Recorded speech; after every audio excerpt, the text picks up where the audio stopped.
नमस्कार. आज BA द्वितीय वर्षाच्या ह्या लेक्चरमध्ये आपण कर्मचारी प्रशासन ही बाब किंवा हा पेपर या ठिकाणी बघणार आहोत. आपण बघतो की लोकप्रशासन व्यवस्था ही सर्वत्र सर्वदूर अस्तित्वात असणारी एक व्यवस्था आहे. राष्ट्र राज्य व्यवस्था ही कोणत्याही प्रकारातली असो तरी पण त्या देशामध्ये आपल्याला ही प्रशासकीय सार्वजनिक प्रशासकीय व्यवस्था आढळून येतच असते. ह्या सार्वजनिक व्यवस्थेमध्ये प्रामुख्याने दोन घटक फार महत्त्वाचे आहेत. एक मानवी घटक आणि दुसरा म्हणजे यांत्रिकी घटक. यांत्रिकी घटकाच्या उपलब्धतेने केवळ प्रशासन चालू शकत नाही, तर यामध्ये सर्वात महत्त्वाचा जो घटक मानण्यात येतो तो म्हणजे हा मानवी घटक होय.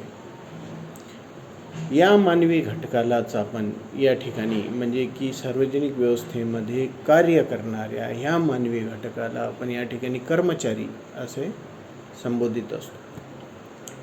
हे कर्मचारी जे आहेत,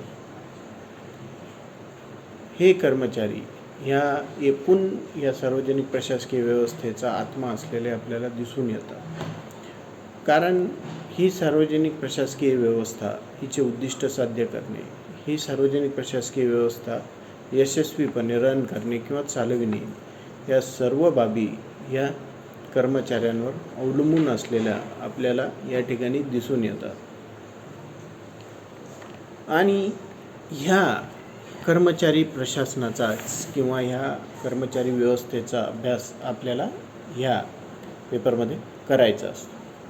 ह्या कर्मचारी प्रशासनामध्ये सर्वात महत्त्वाचं म्हणजे की मग ती भरती असो, बढती असो, सेवानिवृत्ती असो, सेवाज्येष्ठता असो, त्यासोबत त्यांना मिळणारे आनुवंशिक हे इतर लाभ असो, सेवा सुविधा असो, या सर्व बाबींचा उहापोह आपल्याला या प्रकरणामध्ये आपल्याला या ठिकाणी करायचं.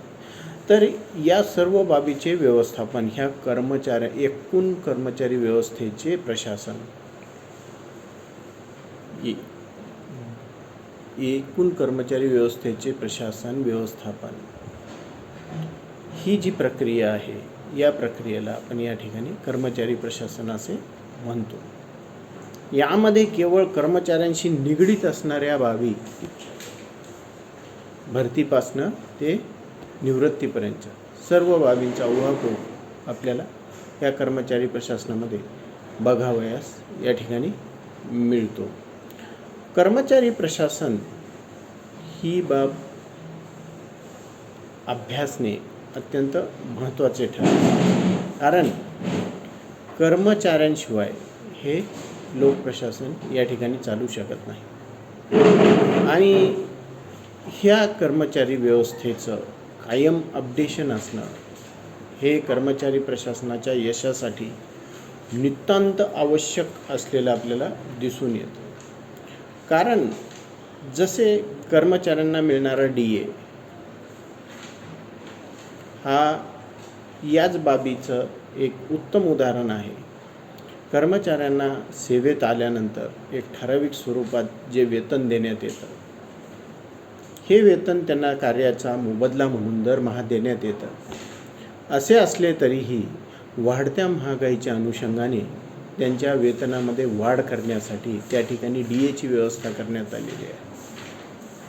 हे डिअरनेस अलाउन्सेस जे आहेत हे या दृष्टिकोनातून करण्यात आलेले आहेत की काळानुरूप वाढत जाणारी महागाई यामध्ये ह्या कर्मचाऱ्याला आपले जीवनमान हे याच पद्धतीने व्यवस्थितरित्या जगता आले पाहिजे. या बाबी या ठिकाणी देण्यात येणाऱ्या ह्या सुविधा ह्यामध्ये अपडेशनची आवश्यकता काय? तर यामध्ये कर्मचाऱ्यांचं मनोबल टिकवून ठेवणे हे फार महत्त्वाची बाब ठरते. कारण ह्या कर्मचाऱ्यांचं जर मनोबल त्या ठिकाणी आपण टिकवून ठेवू शकलो तर निश्चितच हे कर्मचारी या सार्वजनिक प्रशासकीय व्यवस्थेमध्ये आपले उत्तम असे योगदान देऊ शकतात. आणि याचमधून आपण बघतो की हे प्रशासकीय कर्मचारी आपल्या सेवेमध्ये कायम राहण्याचा मानस हा कायम ठेवू शकतात. कारण निश्चितच प्रशासन खाजगी असो अथवा शासकीय असो किंवा सार्वजनिक असो, सर्व प्रशासकीय व्यवस्थेमध्ये हे उत्तम कार्यक्षम अशा कर्मचाऱ्यांची गरज ही कायमच लागत असते.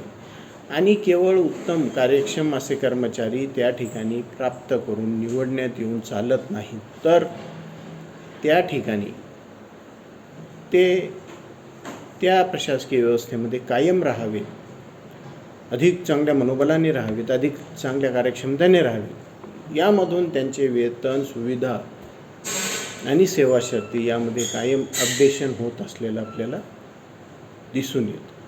अशा पद्धतीनं ही जी एकूण प्रशासकीय व्यवस्था आहे, यामध्ये आपण बघतो की ह्या सार्वजनिक प्रशासकीय व्यवस्थेचं हे अपडेशन असो अथवा ही स्थिरता असो, देण्यात येणारे वेतन आणि सुविधा, ह्या बाबीचं तरुणांना मोठ्या प्रमाणात आकर्षण हे तयार करण्यात ही प्रशासकीय व्यवस्था निश्चितच यशस्वी ठरली आहे. जेणेकरून आपण बघतो की ह्या सार्वजनिक प्रशासकीय व्यवस्थेमध्ये निवड होण्यासाठी मोठ्या प्रमाणावर तरुण वर्ग हा आपली तयारी ही करीत असलेला आपल्याला दिसून येतो. अशा ह्या कर्मचारी प्रशासन म्हणजे काय, त्याचे अर्थ काय, हे आपण नेक्स्ट लेक्चरमध्ये बघू. धन्यवाद.